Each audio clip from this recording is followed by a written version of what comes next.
Hello everyone, and welcome to the SBCT collaboration site. This site was set up as a resource and as a way for us to share best practice during this transitional time. For those of you who are new to teaching online, you'll want to keep three main areas at the forefront: the effectiveness, efficiency, and the appeal of your course. As I walk you through our site, you will notice that I've turned on the student view.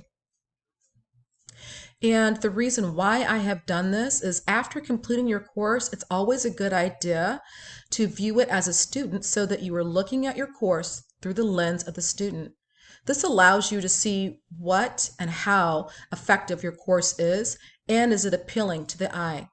Please keep in mind as you're converting your face-to-face course to an online course that some students will not be using a computer. Some may choose to use a tablet or their cell phone.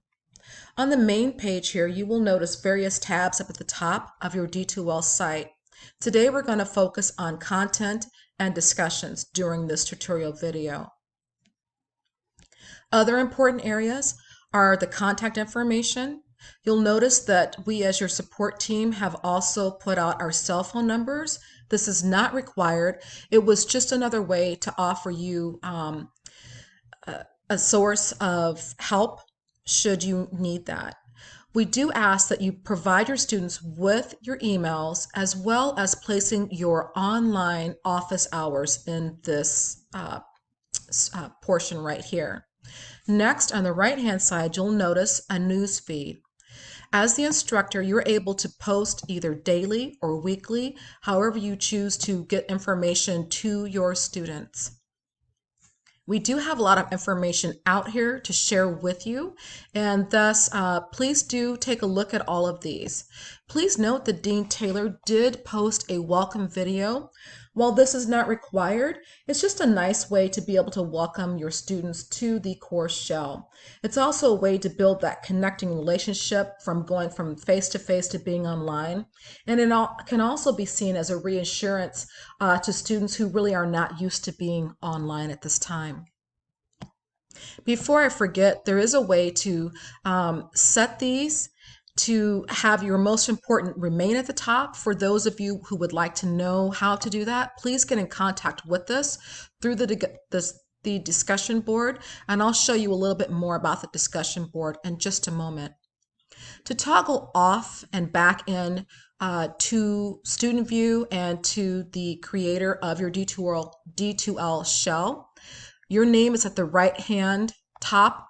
Go ahead and left click that, and then you'll notice that there is a way to go back and forth. And so you can either go to student view or have it be in the creator, the administrator portion. Also underneath of your name is your profile, account settings, and a way to log in and out. I want to first show you, before we go into the rest of our training site, notifications. Notifications is just basically a place where anytime a student submits something to you, or if they completed homework, it alerts you that they have completed that assignment or maybe uploaded a discussion board thread. For our convenience, I've checked marked these areas as I felt that these were most important to get notifications from. Also, please be mindful that if you do use D2L for creating homework and giving them a place to submit their homework, you're able to get notifications that way as well. For us, probably the most important is notification of when you do post in our discussion board forms that we created, that it does notify us. By the way, you are able to use your cell phone. I personally don't use this feature. I get enough text and information coming through my cell phone, and just right now I'm choosing just to be notified via email. Once you have selected your boxes of how you would like to be notified, click Save. And then lastly, once you are notified of a new alert, this icon of a bell will have a small little round circle. I believe it's an orange color that says, hey, you've got an alert, something has happened. And once you click on it, you can see that there's things that have been happening the last few days. So the most newest will be on top, and if you would like to go back in time, you're able to load more. All right, I'm going to go back into student view. Now, content area is where you're going to be spending the majority of your time as you are creating your course. After this video is done, I'm actually going to be uploading this video here because it's an overview of our D2L course shell. In fact, this is just a great way to provide information, and it does not have to be a movie. It can just be a welcome message. Don't forget to maybe put in information like an overview or a description of your course. Many students do find this helpful as they become familiar with your online course. For your convenience, we have uploaded instructions as a video to help walk you through the process. Another great tool to use is the course schedule, but I'm not going to be going through this in detail as I know many of you just need to get your course online as quickly as possible. If you do have questions about this and want to know more about it, please let me know, or please reach out to our CETL folks on campus. The most important area for you to post and get your information to your students is the table of contents area. You'll notice that I've created 6 learning modules, and I have, of course, embedded in different ways, and I'll go through that in just a minute, different information out there for your convenience to use as a resource as you're building your online course. The first module is the Learning to Teach Remotely. Here you'll notice that the first thing that you'll see is the module's objectives, exactly what this module does and what you should be able to do afterwards. This is a great idea to use if you so choose to. Maybe this might be the last piece that you do, but these are just like when you're teaching face-to-face. Some of you, have this within your course syllabus or the course schedule written out exactly what's going to be taking place for that week's learning, and the same concept would be true here with your online teaching. Next, you'll see that we provided a link to Brightspace. Brightspace basically are the trainers and the main hub for D2L. They have a plethora of information out there, and I have embedded their link throughout my learning modules for you to look at. So please do use that information.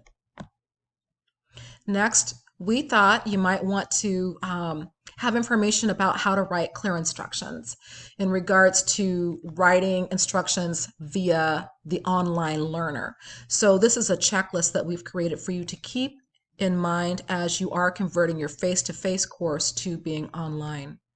A couple more items within this module are actually links into the CETL's homepage at ECC. The recording lectures and presentations, right now I'm using Screencast-O-Matic, and I have posted information here underneath of other resources to teach you how to use Screencast-O-Matic should you want to do that for your online lectures. The other nice piece that CETL has offered is how to hold virtual classes. And when you click on those links, again, they're live links and they go right into the CETL homepage. And I'm just going to scroll through this one so you can see all the information out there. There's different platforms that you're able to use. Yes, D2L does have its own virtual platform that you're able to use. And please do let them know or myself know should you have questions on how to use these tools within your online teaching environment. Don't forget to add, before I forget, to add your syllabus and your course schedule. That is important for students to have in this area. They probably had already gotten one from your face-to-face course, but it's always a good idea to have one posted within the course shell. Okay, next we are going to, whoops, sorry about that. We're going to go into module number 2. And in this module, I have uploaded information in regards to learning how to communicate remotely with your students. That would include creating a discussion board. I'm just going to go down just really fast. I want you to see how I've embedded some things that are different. Here's a PDF, here's a video, and the reason why I wanted to show you this is because, oh, and here's a link, is because you are going to have different learners, meaning I've created a step-by-step written instructions and upload it to PDF, but not every student is going to want to see that. Some students may want to see a video of how to create a discussion board versus the others who would like to read through how to create a discussion board. So keep that in mind as you are working through your online learning, that yes, you do have different learning styles and that you should be trying to accommodate all different learners. If you need extra help learning how to do a link or embedding a PDF or just writing into these shells, please reach out to me and let me know. Again, even just uploading a video. Module 3 is creating quizzes within D2L. Up at the top here in the bar, you will see that we do have that capability of doing that. Thus, I provided you videos on how to do that. The most important, I think, is using the quiz shuffle. This shuffles the quiz questions for each student that brings it up. Over the course of the years of me teaching online, I realized that students become really smart when you have an online course, and they will form small groups and they'll be online with each other, maybe on their cell phones, and going through the questions. And this just is a way, it's a tool to use to prevent cheating. So if you're wanting to do that, this is a great handy tool to use. We created Module 4 to help you to learn how to use your grading system while you are creating your online course. There is a tab at the top for grades. Your students that are in your course will have their names listed in a column, like an Excel spreadsheet, if you will. But this also teaches you how to grade, as well as how do you grade a discussion topic. And we do encourage you to use your discussion board. And here's this tab here, and I'll go into that in just a moment and show you how we've set our discussion board up. Next, engaging student learners. We know that sometimes students aren't always engaged. Even in the face-to-face class, it's hard to engage them. One tool that I wanted to put out here for you to share with your students and to share with you is that students do have the capability of instant messaging each other. And I also put the link to Brightspace, which you're able just to click on and go to and get all kinds of videos and written instructions and just information on being that faculty member who engages their online learners. Let's face it, online is a little bit different than face-to-face, so any information that you can use is always good for your students. Speaking of students, I've created a module of resources just for you to share with your students. This comes from our CETL folks at ECC. You can share these tutorials and online orientation with your students within your D2L shell. Again, get a hold of me. If you're not for sure how to do that, I'm happy to sit with you on the phone and walk through the process with you on uploading this information into your shell. Not all of your students have taken online courses, and so we want to be mindful of that. The other resource area is linked to CETL. Don't forget that if you are using CETL, you have to use your student Elgin email for that to go online. And then your colleagues are starting to send me information, and I wanted to also share these resources with you. Again, I'm using Screencast-O-Matic, and if you would like to learn more about that, please refer to these links. There is a lot of videos out there that they have done, and it is free and it is easy to use. Lastly, as we move to online, it's always a good idea to remember to stay ADA compliant. This will be the last thing on your list to think about, but after you finish your course shell and you need help, please let me know. We want to be mindful to our hearing impaired or eyesight repair students that maybe don't have good eyesight. For instance, maybe using Arial. Black lettering on, white backgrounds. And so just be mindful of that.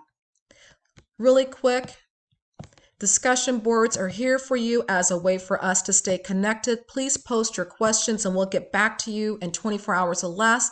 And for those that are teaching online and that have that wisdom and experience, please be sure to share your best practices here. Thank you, everyone. Stay safe and healthy.